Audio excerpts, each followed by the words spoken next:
Évangile de Jésus-Christ selon saint Jean. Jésus ressuscité venait d'annoncer à Pierre par quel genre de mort il rendrait gloire à Dieu. En se retournant, Pierre aperçoit, marchant à leur suite, le disciple que Jésus aimait. C'est lui qui, pendant le repas, s'était penché sur la poitrine de Jésus pour lui dire « Seigneur, quel est celui qui va te livrer ?» Pierre, voyant ce disciple, dit à Jésus « Et lui, Seigneur, que lui arrivera-t-il » Jésus lui répond « Si je veux qu'il reste jusqu'à ce que je vienne, est-ce ton affaire, mais toi, suis-moi. » Ainsi se répandit parmi les frères l'idée que ce disciple ne mourrait pas. Or Jésus n'avait pas dit à Pierre « Il ne mourra pas », mais « Si je veux qu'il reste jusqu'à ce que je vienne, est-ce ton affaire ?»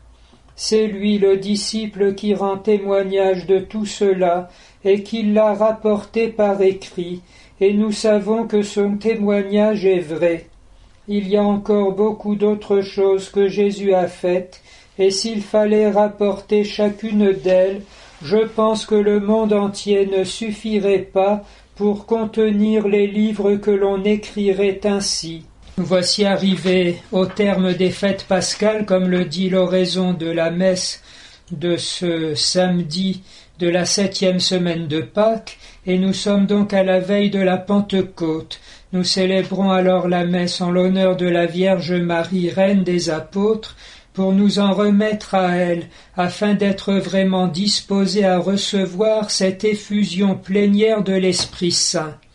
Paradoxalement, alors que nous célébrons la Reine des Apôtres et que la Pentecôte, en concluant le temps pascal, ouvre tout le temps de l'Église jusqu'à la manifestation glorieuse du Seigneur Jésus, la parole de Dieu semble nous inviter à la foi contemplative, à prendre le temps nous-mêmes d'entrer profondément dans la méditation de ces mystères, afin que mieux encore que par notre annonce ou notre témoignage, ce soit le rayonnement de la présence même de Dieu, Père, Fils et Saint-Esprit, sanctifiant et vivifiant notre âme, habitant toute notre existence, qui rayonnera le salut sur ceux qui nous entourent, dans une sorte d'efficacité surnaturelle qui appelle d'abord, avant la foi de ceux à qui nous irons, notre propre adhésion de foi, dont nous pouvons rappeler la définition donnée par le Concile. Elle est la soumission de l'intelligence et de la volonté par laquelle l'homme s'en remet librement et avec confiance à Dieu qui se révèle. Rappelons que le Concile appelle cela l'obéissance de la foi qui est due à Dieu. De fait, la fin de l'Évangile selon saint Jean nous propose cette remarque: si on devait raconter tout ce que Jésus a fait et tout ce qu'il est, le monde entier ne suffirait pas à contenir, non pas les événements, mais le simple récit qu'on en ferait dans des livres. Et de fait, c'est l'éternité entière qu'il nous faudra pour découvrir la richesse incomparable du Christ, qui est le Verbe incarné, celui en qui Dieu lui-même se connaît éternellement.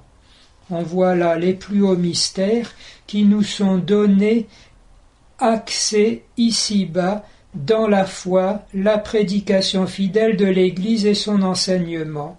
Ce que la première lecture aussi nous permet de mieux comprendre de façon un peu concrète.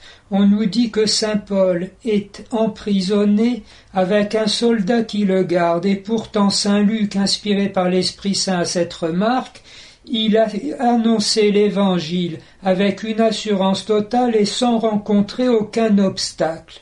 C'est qu'en effet saint Luc va un peu plus profond que la croûte des événements, que les chaînes, que l'emprisonnement, que le procès inique, que l'hostilité des Juifs, etc. Tout cela est peu de choses à côté de la réalité en train d'advenir sous ces événements, et c'est la manifestation glorieuse de Jésus mort et ressuscité dans la parole de son apôtre et dans ceux des cœurs qui s'ouvrent à son annonce, réalisant ainsi un mystère conçu en Dieu dès avant la création du monde, qu'on appelle notre élection divine. C'est ce choix souverain qui vient prendre corps en nous au moment où par la foi nous acceptons de nous abandonner au Seigneur en renonçant à toute autre chose que lui-même. Et ainsi, nous commençons dès ici-bas à vivre de la vie éternelle, qui n'est pas autre chose, comme on le dit souvent, que la vie de Dieu lui-même, rendue participable aussi aux pauvres créatures que nous sommes.